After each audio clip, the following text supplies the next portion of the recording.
क्या सच का साथ नहीं दिया आलोक मौर्य ने? एसडीएम ज्योति मौर्य और मनीष दुबे से कर लिया समझौता। क्या देश की जनता को एसडीएम ज्योति मौर्य जैसे भ्रष्ट अधिकारियों से निजात मिल पाएगी? क्या Manish Dubey, SDM Jyoti Maurya and company अपने मिशन में हुए कामयाब? दोस्तों नमस्कार, प्रणाम। मैं आपका दोस्त देवेंद्र पटेल अपना इंडिया से आज के एपिसोड में आपका पुनः हार्दिक स्वागत और अभिनंदन करता हूं। दोस्तों, एसडीएम ज्योति मौर्य और आलोक मौर्य का आज जो 28 अगस्त का दिन जांच कमेटी के सामने निश्चित था पेश होने का, जिसमें आलोक मौर्य को एविडेंस देने थे, उसमें बाजी पलट गई है। दोस्तों, जिस दिन का देश के प्रत्येक जागरूक नागरिक को इंतजार था, वह दिन आज 28 अगस्त का एक प्रकार से देखा जाए उनको दिल तोड़ने वाली बात हो गई। यानी कि देश का नागरिक अपने आप को ठगा हुआ महसूस करने लगा और वो कह रहा है कि देश की जनता कब ऐसे भ्रष्ट अधिकारियों से निजात पा पाएगी, क्योंकि आलोक मौर्य ने अपना जो शिकायती प्रार्थना पत्र था वो वापस ले लिया। हाँ, मैं ठीक कह रहा हूँ दोस्तों, आलोक मौर्य ने अपना शिकायती प्रार्थना पत्र जांच कमेटी के सामने प्रार्थना पत्र देकर वापस ले लिया कि मैं अब इस मामले में कोई कार्रवाई नहीं चाहता, मुझे एसडीएम ज्योति मौर्य से कोई शिकायत नहीं है और मैं इसमें अपना पक्ष रखना नहीं चाहता। दोस्तों, आलोक मौर्य ने बेझटका देश के जागरूक नागरिकों को लगाया है, जिससे वो अपने आप को ठगा हुआ महसूस कर रहे हैं और वो ये कह रहे हैं कि ये कैसे हो सकता है, कैसे पॉसिबल हो सकता है। आलोक मौर्य एकदम एकाएक कैसे पलट सकते हैं, उन्होंने अपने आप को कैसे बदल लिया, इन प्रश्नों का उत्तर देश की जनता अपने आप को दे नहीं पा रही है, या इस प्रश्न का उत्तर चाह रही है लेकिन उन्हें मिल नहीं पा रहा है, क्योंकि एक लंबे वक्त से वो इस विषय के इंतजार में थे कि इस विषय जो था एसडीएम ज्योति मौर्य करप्शन का मैटर था, अवैध प्रेम प्रसंग का मैटर था, अवैध धन वसूली का मैटर था, देश की जनता को लूटने का मैटर था। इस पर कहीं ना कहीं देश की जनता को न्याय मिलेगा और प्रत्येक देश का नागरिक अपने आप को सहज और खुशहाल महसूस करेगा, क्योंकि 28 अगस्त को आलोक मौर्य इसमें एविडेंस जांच कमेटी के सामने देंगे। लेकिन ऐसा बिल्कुल नहीं हुआ और आलोक मौर्य ने बाजी पलटते हुए सीधे सीधे अपना शिकायती प्रार्थना पत्र वापस ले लिया और देश की गरीब जनता को सीधे सीधे इसमें झटका लगने का काम हुआ, यानी कि अपने आप को ठगा हुआ महसूस कर रहा है। दोस्तों,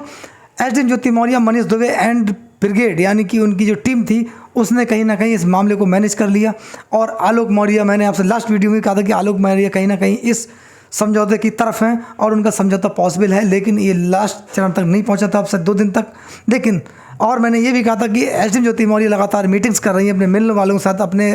जो कुछ अधिकारी हैं उनके साथ, कुछ रिटायर्ड आईएएस ऑफिसर हैं उनके साथ उनकी मीटिंग, और कुछ राजनेता भी हैं, इस मामले को दबाने का प्रयास हो रहा है और आलोक मौर्य को समझाने का प्रयास हो रहा है। और आलोक मौर्य कहीं ना कहीं इसमें मैनेज हो गए और उन्होंने ये देश की जनता का बहुत बड़ा जो ज्वलंत मुद्दा था उसको एक प्रकार से ठंडा कर दिया, यानी कि लोगों को झटका दे दिया। अब लोग अपने आप को महसूस कर रहे हैं कि देश की जनता कब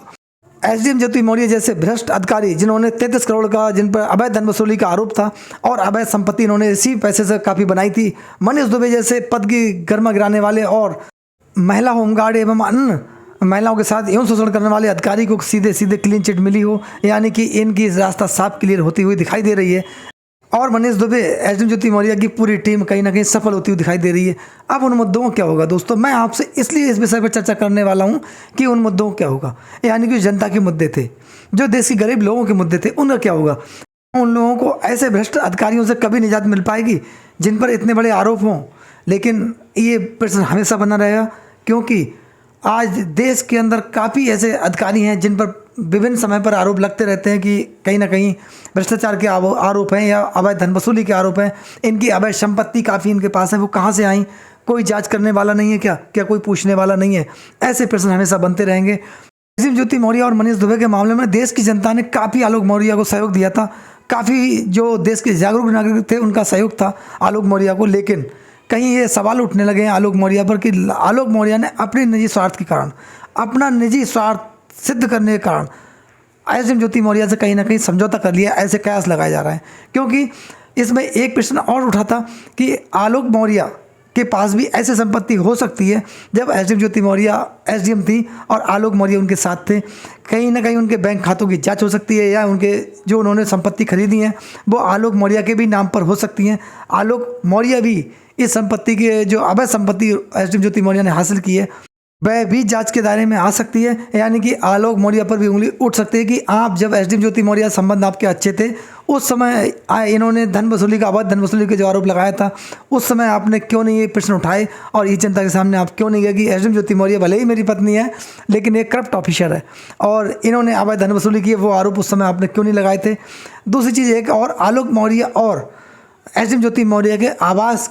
पे भी जो है टीम जा सकती थी और इनके घर पर सर्च हो सकती थी। ये भी इन्हें डर था कि एसडीएम ज्योति मौर्य ने काफ़ी लोगों के द्वारा ये जानकारी मिली कि अपने घर से काफ़ी दस्तावेज हैं वो अन्य लोगों के यहाँ पहुँचा दिए थे, यानी कि गुप्त स्थानों पर रख दिए थे। लेकिन उसके बावजूद भी एसडीएम ज्योति मौर्य घर पर भी सर्च होनी तय थी, क्योंकि ये जाँच कमेटी के सामने बयान होने के तुरंत बाद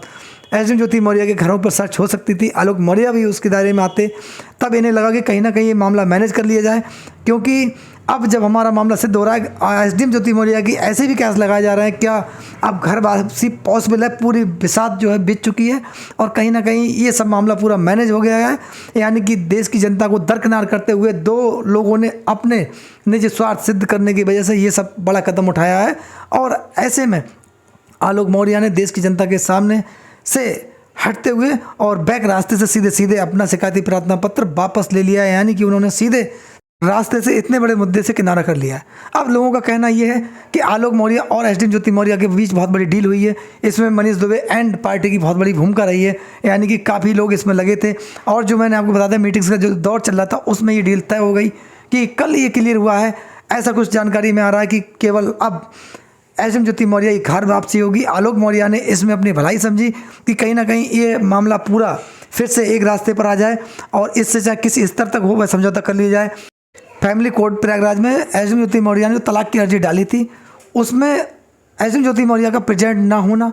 लोगों का ये संदेश जा रहा था कि कहीं ना कहीं मामला मैनेज हो गया है और एसडीएम ज्योति मौर्य बैक होंगी। और आलोक मौर्य ने भी इस पर चुप्पी बनाए रखी और वो मीडिया से दूर हो गए।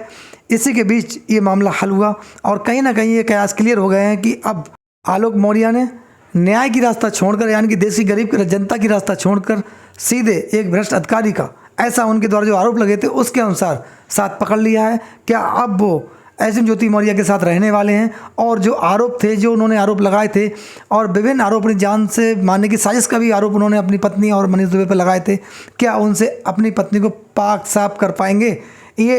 या जांच कमेटी इसमें कोई जांच नियुक्त विभाग के पास भेजेगी या इस मामले का हल होगा?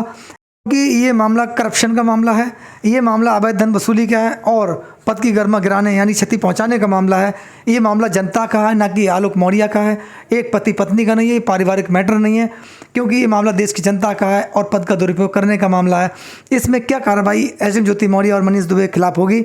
आम आदमी, आम देश का नागरिक, ये क्योंकि ये मैटर जन जन तक पहुँचा हुआ है, प्रदेश की सरकार और उच्च अधिकारियों से ये उम्मीद कर रहा है कि इस मामले में प्रदेश की जनता को न्याय मिलेगा, जिससे भ्रष्ट अधिकारियों में संदेश जाए कि कहीं ना कहीं अगर हम अपने पद का दुरुपयोग करते हैं या फिर अपने पद विरोधी कार्य करते हैं, इससे हमारे खिलाफ कड़ी कार्रवाई हो सकती है और